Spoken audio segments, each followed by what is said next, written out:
जय हिंद दोस्तों। इस वीडियो में हम सब पंचायती राज संगठन से संबंधित जो 73वां संशोधन संविधान में किया गया और उससे जो प्रश्न बन सकते हैं उसे इसी वीडियो में याद करने का प्रयास करेंगे।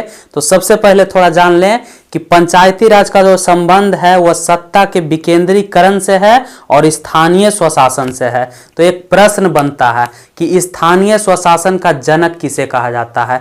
क्वेश्चन है स्थानीय स्वशासन का जनक किसे कहा जाता है, तो लॉर्ड रिपन को।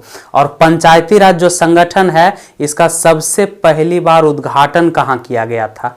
पंचायती राज का सबसे पहली बार उद्घाटन 2 अक्टूबर 1959 ईस्वी को राजस्थान के नागौर जिले में त्रिस्तरीय पंचायती राज का उद्घाटन किया गया पंडित जवाहरलाल नेहरू के द्वारा।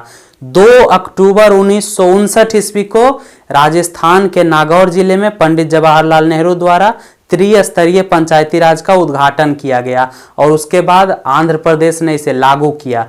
परंतु पूरे भारत में 73वां संविधान संशोधन के तहत पंचायती राज को लागू किया गया और हम लोग 73वें संविधान संशोधन को देखेंगे। सबसे पहले याद करेंगे इसी वीडियो में 73वां संविधान संशोधन कब किया गया।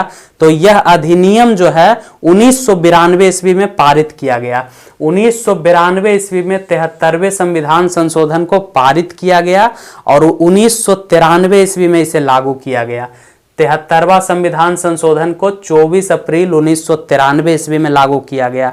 इसलिए 73वें संविधान संशोधन को 1992 में पारित किया और 1993 में लागू किया गया। इसके बाद देखेंगे इसका संबंध जो है पंचायती राज से है। इसी तरह से पूछता है कि 73वें संविधान संशोधन का संबंध किस चीज से है, तो पंचायती राज से है। उसके बाद कुछ अनुच्छेद भी पूछता है।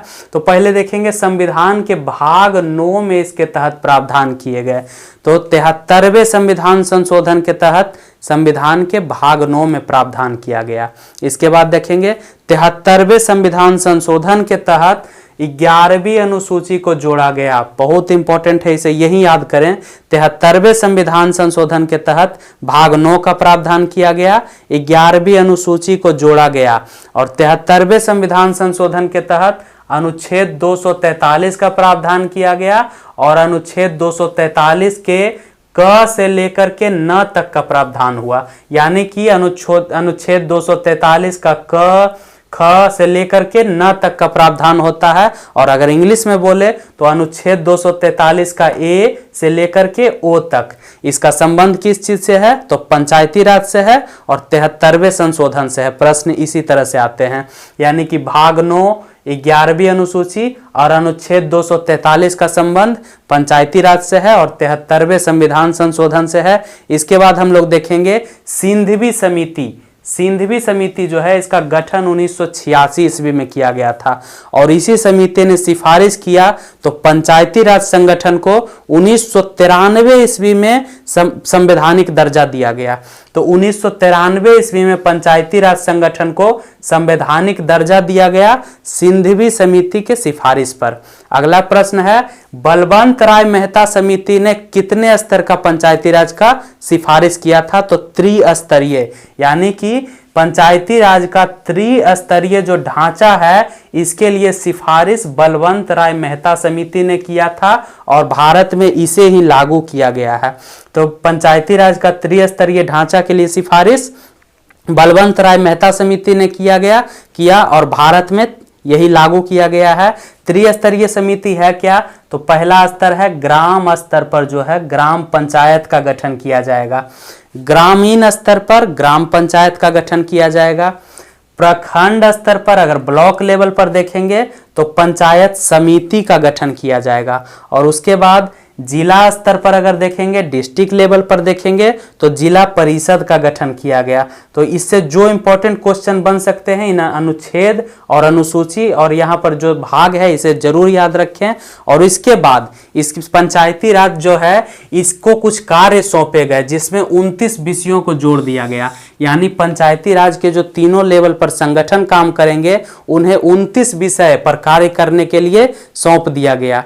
तो पंचायत के कार्य क्षेत्र में 29 विषयों को जोड़ दिया गया और पंचायती राज के तहत जो संगठन बनेंगे तीनों लेवल पर, उसका कार्यकाल 5 वर्ष निर्धारित कर दिया गया। उसका पंचायती राज संगठन का कार्यकाल 5 वर्ष निर्धारित किया गया। परंतु यदि बीच में संगठन भंग हो जाता है, पंचायत भंग हो जाता है, तो 6 माह के अंदर फिर निर्वाचन कर लेना है। पंचायत भंग होने की स्थिति में 6 माह के अंदर निर्वाचन का प्रावधान किया गया और यह पूछता है 6 माह, याद रखेंगे। लेकिन एक यहाँ पर एक्सक्यूज है कि यदि जो अब चुनाव का समय 6 महीना से कम का बचा है, यानी कि जो पंचायत का गठन हुआ और लास्ट समय आ चुका है और तब जाकर भंग होता है, यानी कि अब 6 महीना भी उसका समय नहीं बचा, तो चुनाव कराना कोई जरूरी नहीं होता है। और उसके बाद जो उसमें सदस्यों का निर्वाचन होगा, पंचायती राज में जो सदस्यों का निर्वाचन का न्यूनतम आयु है वह है 21 वर्ष। यह पूछता है कि पंचायती राज में निर्वाचित होने के लिए न्यूनतम आयु 21 वर्ष होना चाहिए। उसके बाद देखेंगे कि महिलाओं के लिए 1/3 स्थान का आरक्षण किया गया है। पंचायती राज के तीनों लेवल पर महिलाओं के लिए 1/3 सीट को आरक्षित कर दिया गया है। और जो 73वां संविधान संशोधन किया गया, इस संशोधन के बाद भारत में पंचायती राज को लागू करने वाला पहला राज्य कर्नाटक बना। 73वें संशोधन के बाद कर्नाटक ने पंचायती राज को पहली बार लागू किया। और भारत में आज भी कुछ 4 जगहों पर पंचायती राज लागू नहीं होता है, जिसमें से एक केंद्र शासित प्रदेश दिल्ली है और भारत का पूर्वी राज्य नागालैंड, मेघालय और मिजोरम, यानी कि नागालैंड, मिजोरम और मेघालय और एक केंद्र शासित प्रदेश दिल्ली में पंचायती राज लागू नहीं होता है। बहुत इंपॉर्टेंट टॉपिक है, आप लोग इसी वीडियो में याद करें। और दोस्तों, अगर कुछ अच्छा लगा, आपने इतने कम समय में कुछ सीखा, तो इस वीडियो को एक लाइक जरूर कर दें। जय हिंद, धन्यवाद।